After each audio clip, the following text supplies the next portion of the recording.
अस्सलामुअलैकुम वरहमतुल्लाहि वबरकातुह। राहत के किचन में खुशामदीद। तो जी आज मैं बना रही हूँ मटन कढ़ाई। तो मैंने सोचा कि मैं आप लोगों के साथ भी अपनी रेसिपी शेयर करूँ, जो झटपट से बन जाए और आप लोगों के लिए आसानी भी हो। तो चले हम स्टार्ट कर। पहले मैं आपको बताती हूँ कि इसमें क्या क्या चीज़ें जाएंगी। उसके बाद ये देखें, ये टमाटर प्यूरी है। जो तकरीबन जो है आधा किलो टमाटर को मैंने कहते हैं ना ग्लैंड करके उसको जो है ना खुश्क कर लिया था बिल्कुल। तो मैं टमाटर प्यूरी जो बनाती हूँ वो इसी तरह बना के रखती हूँ, ताकि मैं जब भी कोई भी खाना बनाऊं या कुछ भी करूं तो मुझे क्विकली मेरा काम खत्म हो जाए। तो इसके बाद ये दो डेढ़ एक मीडियम प्याज है। मीडियम भी नहीं कहेंगे बल्कि मीडियम से जरा बड़ी प्याज जो होती है ना नॉर्मल साइज में, वो एक प्याज है। इसको मैंने ब्राउन करके और उसको मैंने क्रश कर लिया है। और इसी के साथ योगर्ट है। ये जो योगर्ट है ये 1 पाव योगर्ट है। 200 ग्राम का ये योगर्ट है जो इस कढ़ाई में जाएगा। उसके साथ बिल्कुल सादे से सिंपल मसाले हैं। ये सबसे पहले ये जाएगा इसके अंदर। ये है कढ़ाई मसाला जो होममेड है और मैं खुद बना के रखती हूँ। तो इसमें सारी चीजें ऑलरेडी पहले से मौजूद होती हैं। गरम मसाला और कहते हैं कसूरी मेथी, कुटी हुई लाल मिर्च और मिर्च पाउडर। तो इसलिए मैं ये बना लेती हूँ ताकि मेरे लिए बना हुआ होता है तो मैं आराम से अपने रेसिपी के हिसाब से ये बना। तो ये जो मसाले मैं आपको बता रही हूँ तो मैं 2 किलो मटन के साथ बनाऊंगी। 2 किलो मटन के साथ ये सारे मसाले जाएंगे और 1 टीस्पून ये इसमें सॉल्ट है। तो ये सॉल्ट मैं उसमें मसाले में इसलिए नहीं मिला के रखती कि पता नहीं होता कि किस वक्त कितना रिक्वायर्ड हो। तो मैं नमक जो है वो मैं अपने टेस्ट के मुताबिक मैं अलग अलहदा से डालती हूँ। तो चले स्टार्ट करते हैं हम अपनी मटन कढ़ाई। चले जी स्टार्ट करते हैं हम अपनी मटन कढ़ाई।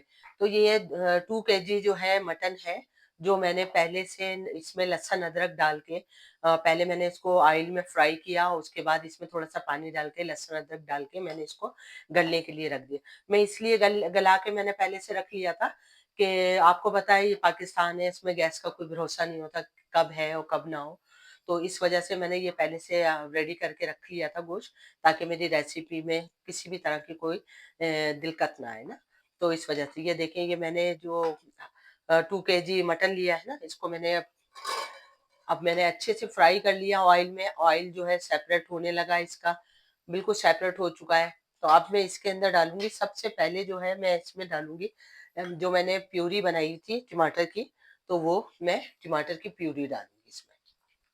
और इसमें अभी फिलहाल कोई मसाला नहीं जाएगा, और सिर्फ टमाटर की प्यूरी जाएगी। और उसके साथ ही बस मैं इसको फ्राई करती हूँ, भूनती हूँ। उसके बाद देखते हैं कि क्या रिजल्ट आता है इसका।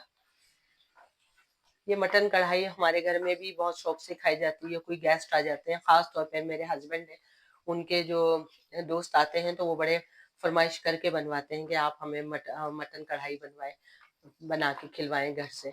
तो फिर मैं जो है मटन कढ़ाई बना लेती हूँ। तो ये माशाल्लाह से बहुत ही रेसिपी मेरी जो है ना सबको बहुत पसंद है। तो आप मैंने सोचा कि आप लोग भी ट्राई करें। कोई गेस्ट आ जाते हैं तो या कोई किसी भी तरह की कोई छोटी मोटी तकरीब हो तो मैं तकरीबन 8 से 10 kg तक की मटन कढ़ाई जो है घर में बना लेती हूँ। किसी भी तरह की छोटा मोटा फंक्शन हो या वो हो, क्योंकि कुकिंग मुझे बहुत ज्यादा पसंद है और इससे मैं थोड़ी रिलैक्स हो जाती हूँ। वैसे तो मेरा ये प्रोफेशन जो है कुछ और है, लेकिन मुझे कुकिंग भी बहुत पसंद है। तो मैं जैसे ही मुझे फारिग वक्त मिलता है मेरा, मुझे तो मैं जो हूँ अपनी कुकिंग के लिए वक्त जरूर निकालती हूँ।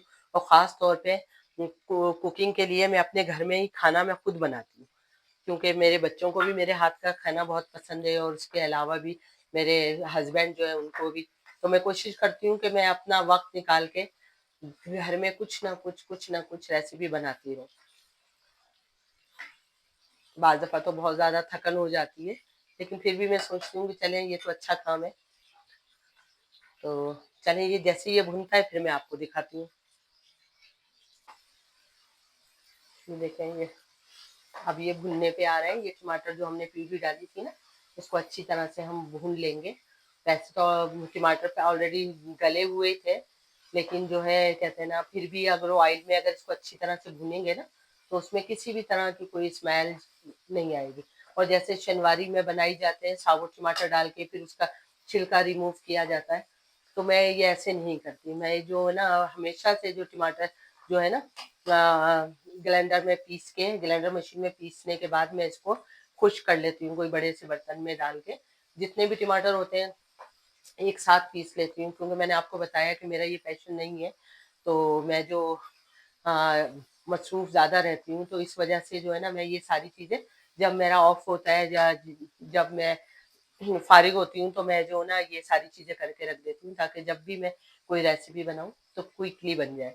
तो ये मैं इसी तरह करके रख देती हूँ, हिसाब से तकरीबन मेजरमेंट करके कि मतलब मैंने 10 किलो अगर टमाटर बनाए, तो मैं उसको बॉईल करने के बाद पीसने के बाद उसकी जो थैलियाँ बनाती हूँ मेजरमेंट करके, तो 10 इक्वल मेजरमेंट की थैलियाँ बनाती हूँ। तो मुझे पता होता है कि इसमें 1 किलो टमाटर होंगे, तो मैं जो भी रेसिपी बनाती हूँ तो फिर उस लिहाज से मैं बना लेती हूँ। तो देखें अभी हमारे टमाटर जो है भुनने की तरफ आ गए हैं, तो अब मैंने जो आपको बताया था कढ़ाई मसाला और नमक जो है वो मैं इसमें ऐड कर दूंगी।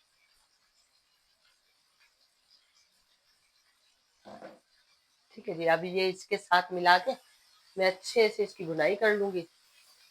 फिर इसमें और जब ये भुनने पे आ जाएगा उसके बाद फिर हम इसमें योगर्ट डाल देंगे। चलिए ठीक है, जब ये भुनता है फिर मैं आपको दिखाती हूँ। ये देखें ये जो है बहुत अच्छे से भुन चुकी है मसालों के साथ और टमाटरों के साथ। तो अब इसमें मैं 1 कप जो मैंने बताया था 200 ग्राम जो है योगर्ट है, ये मैं ऐड कर दूंगी इसके अंदर। और फिर इसके साथ जो है ना जो मैंने ब्राउन की भी प्याज रखी थी ना, मैंने आपको बताया था एक मीडियम साइज से ज़रा बड़ी प्याज थी, तो वो भी मैं इसी स्टेज पे इसमें डाल दूंगी और फिर इसको खूब अच्छे से भूनूंगी। भूनने के बाद ये ताकि इसका पानी योगर्ट का और वो खुश्क हो जाए इसमें, और फिर मैं आपको दिखाती हूँ। देखिए जी इसमें दही वही डालने के बाद ये अच्छे सा भुन चुका है। थोड़ी सी देर के लिए मैं इसको भुनने के बाद इसको थोड़ी देर के लिए दम पे दूंगी, उसके बाद हम इसकी गार्निश करेंगे। फिर मैं आपको फाइनल इसका लुक दिखाती हूँ। चलिए जी ये देखें हमारी 5 मिनट मैंने दम पे रखी थी। देखें कितना अच्छी तरह से ऑयल जो है सेपरेट हो चुका है, भुनाई बहुत अच्छे से हो चुकी है, किसी भी तरह की कोई हीट या कोई किसी भी तरह का कुछ नहीं आ रहा। बिल्कुल मटन महसूस नहीं होगा, जैसे लोग बनाते हैं तो उसमें थोड़ी हीट रह जाती है, लेकिन अल्हम्दुलिल्लाह मैंने मेरे बनाए हुए जो होता है ना मटन, तो उसमें कभी भी जो है ना हीट नहीं आती। तो चलिए इसमें मैं जो हूँ ना सबसे पहले ये हरी मिर्चें डाल देती हूँ।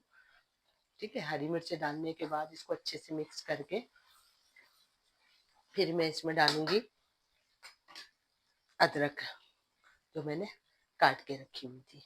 ठीक है, अब चले जी ये मैंने डाल दिया है। अब मैं इसको स्मोक दूंगी बारबेक्यू के लिए ना। तो इसके लिए मुझे कहाँ चला गया, एक तो जब मैं पता है क्या जब भी मैं रेसिपी बनाने के लिए खड़ी होती हूँ ना, तो कुछ ना कुछ मेरी चीजें जो है हाँ इधर उधर हो ही जाती है जो मुझे नजर नहीं आती, फिर बाद में पता चलता अरे ये तो सामने ही रखी हुई थी। तो चले मैं ठीक है जी मैं ये जुगाड़ करते हैं हम देसी अपना। और ये मैंने इसमें रख दिया रोटी का एक पीस, और इसके अंदर जो मैंने कोयला बहका के रखा था ये मैं ये रख देती हूँ। अच्छा ये फ्लेम मैं बंद कर देती हूँ नीचे से, और इसको ये चारकोल में ये जो कोयला है मैं इसमें रखने के बाद इसमें 1 से 2 ड्रॉप जो है ना ऑयल के डाल के इसको बंद कर देती हूँ। और फिर उसके बाद जब तक इसमें स्मोक रहेगा, जब तक मैं इसको बंद रखूंगी, जैसे ही स्मोक जो है खत्म होगा तो फिर मैं इसको खोल दूंगी।